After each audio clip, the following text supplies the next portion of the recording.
you have a sense of the greater consideration. You have a sense of the larger question. And I think whenever people are around another person who is not just focused on themselves, right, but has the ability to look to see oneself as another, it draws people to you. And one of the things that people love about you, Hill, and I hear this all the time, is that you are not just an author, you're not just an actor, you're an activist. You have a streak in you. And I don't know where you got it from, but you got a streak in you that is concerned about people who are suffering on the margins. And one of the communities that I know you're passionate about, and I want you to talk about it as much as you like, is Okay. Flint, Michigan, Yeah. who's still, by the way, trying to get clean water. Yeah. I'll tell you. Thank you for saying that.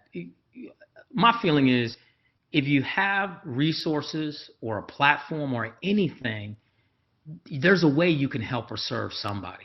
And that's why we're here. We're here for such a short period of time. We're here for a blip, right? 15 billion years of God created uh, a world, evolution, right? We're here for 100 if we're lucky, 110, 120, whatever. That's like nothing. So let's do something to help out somebody else. And so that's always been my feeling.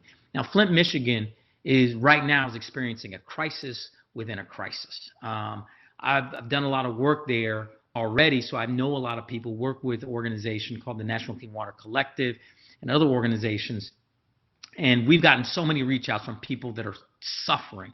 The water was obviously 6 years ago contaminated with lead, and what's happened over the years since is that the young people in the community have been poisoned, certainly, and we're seeing the effects of that. There's a doctor there named Dr. Mona who is saying the problem is even worse than she'd even anticipated. Like 80% of the kids affected with life-altering types of issues. But now, with the COVID-19 crisis and people hoarding water, is that there is extreme little access to quality, clean drinking water in Flint, and their water is still bad unless they were in a position where they could afford to put in a high-quality filtration system in their house. And obviously, Flint is one of the poorest cities in our country. 41% of the people in Flint live below the poverty line. The vast majority of that 41%, folks need to hear this, are black women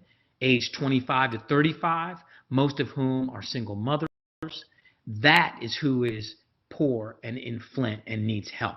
There was a line that was hours long of cars lined up last week in front of the United Way for a give out of water.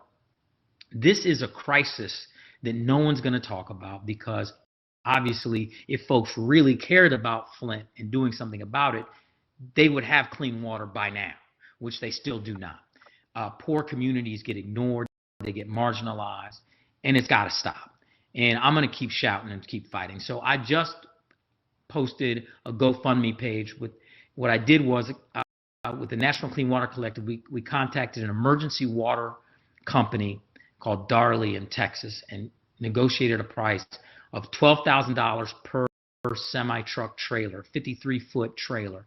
Each trailer can fit 23 pallets of water, which is about 5,000 gallons, and almost 5,000. And so I'm putting together a GoFundMe page that you can find on my Instagram. It's at Hill Harper, and the link is right there in my bio. You can go to my Facebook, Hill Harper. You can go to my Twitter. I've tweeted about it.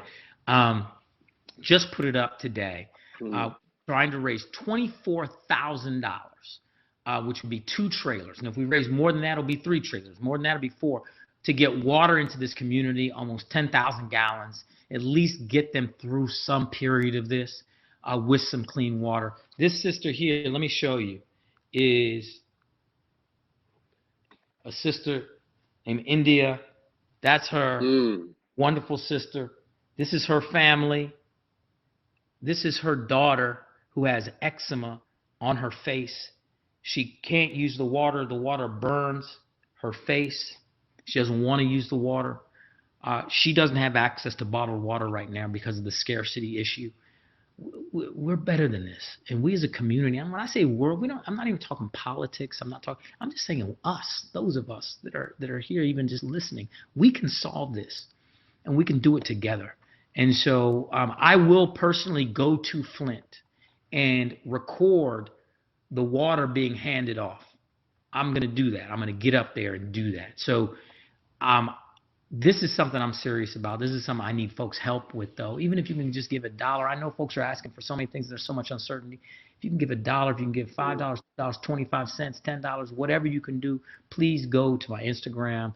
The GoFundMe is right there in the link in the bio. It's on my Facebook. It's on my Twitter. And please give something. And let's get these trucks of water to Flint.